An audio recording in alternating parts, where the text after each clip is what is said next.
price of stamps will rise again today. This will be the fourth increase in 2 years for the cost of sending a letter first class.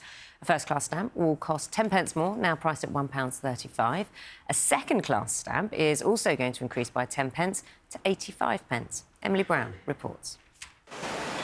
Over the past 2 years, we've seen the face of stamps in the UK transform, from the late Queen Elizabeth II to our current King Charles. But we've also seen a big change in the price of our stamps too. And in 1 month from today, another price rise. In fact, it's the fourth increase since 2022 for the cost of sending a letter first class. Royal Mail said the price of a first-class stamp would rise by 10 pence to £1.35. Meanwhile, second-class stamps would increase by 10 pence to 85 pence. That's the same price as a first-class stamp 2 years ago. It's been a difficult time for Royal Mail, which made a loss of £419 million last year and was late in delivering more than a quarter of all first-class post.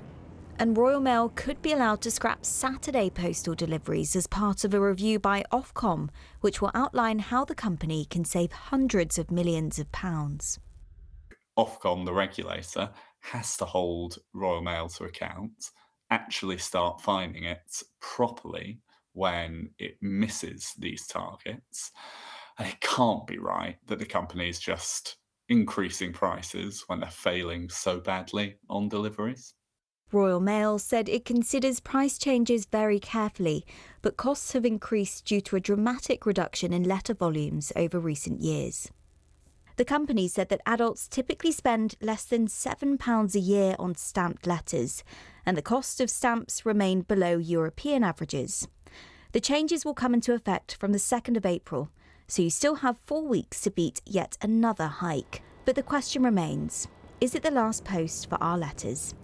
Emily Brown, BBC News. Jools Holland has bagged his first ever UK #1 album at the age of 66. The musician and presenter teamed up with Rod Stewart to make a record of songs from the big band era. His chart success comes 50 years after the formation of Jools' first band, Squeeze. There's a lot to love about this, isn't there? Reacting to the news, he admitted no longer thought a #1 album was on the cards for him. For me, the idea that you'd have a huge hit with this had gone years ago.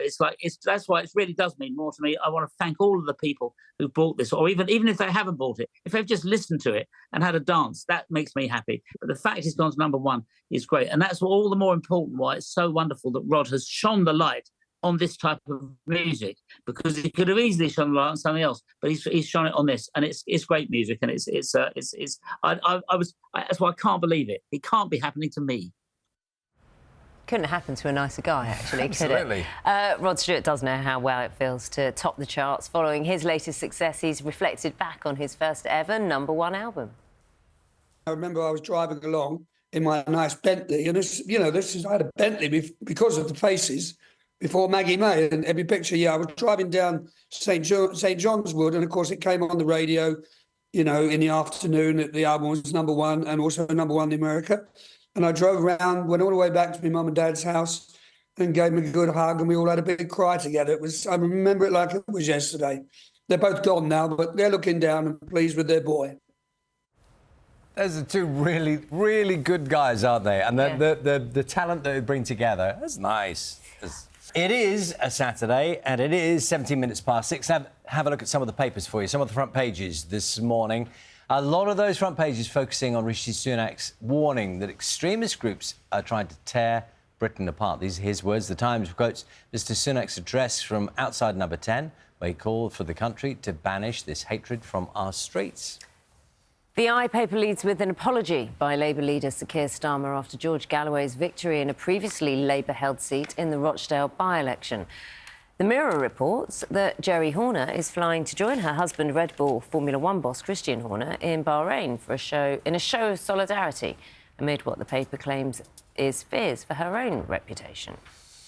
And lastly, a 200-year-old jumper has been discovered in pristine condition at the National Archives among a stash of parcels which had been seized from a shop by the Royal Navy in the 19th century. So researchers say this item of clothing was sent from the Faroe Islands to a woman in Denmark. But the journey was interrupted by the Napoleonic Wars. So it came with a note which said, "My wife sends her regards. Thank you for the pudding rice. She sends your fiancé this sweater and hopes it's not displeasing to her." So that jumper has had quite a journey, and it's hoped that the jumper is now going to be displayed in the Faroe Islands. Looks absolutely tiny. Yeah, well, people were smaller in those days. We've all got bigger, haven't we? Better nutrition, better lifestyle. We've all got bigger. I guess so, yeah. 18 minutes past 6. Are we going to have a quick look at the inside pages? Yes, you've seen anything? Just a story. This is from the Times and the Diary page. You know, in television, or at least in kind of showbiz television, they have green rooms, don't they? Where people, or if you're a performer, you have your rider for a green room, and you get a request for something you need. Well, are you talking dressing rooms or green rooms? Because green rooms are for guests, aren't they? Yes, exactly. Right, OK. That thing. So before they go on. So this is Sanjeev Bhaskar, who's been talking about when he once appeared on the Michael Parkinson show. Famed for Goodness Gracious Me and various other things. Yes, exactly. And he was asked before he was appearing, he said, "Have you got any riders?" And he said he didn't know the term at the time, and he thought to himself, what are they talking about, horses or bicycles or something? And he said to the producer who asked him, he said, when he understood what it was, he said, "What have other people asked for in the past?" And so the producer said that Paul McCartney asked for organic fruit. Michael Crawford asked for warm sliced chicken breast. Very specific, isn't it? J-Lo wanted the whole room to be white. Oh, yes. Is that her thing? Is that what she always asked for? It's her and Mariah Carey, isn't it? Like, hold on. Mariah Carey's on the list. Oh. She didn't just ask for a white room. She asked for puppies and kittens to stroke as her rider. I mean, it's a nice thing to have, but it's an odd thing to ask for. And I should point out that anybody coming on BBC Breakfast who is expecting that kind of treatment, it's not the way it works. No. It's not the way it works. Absolutely not. Well treated, but... You might get a cup of tea. We will not redecorate. No. No, although maybe we should, but that's a whole other conversation.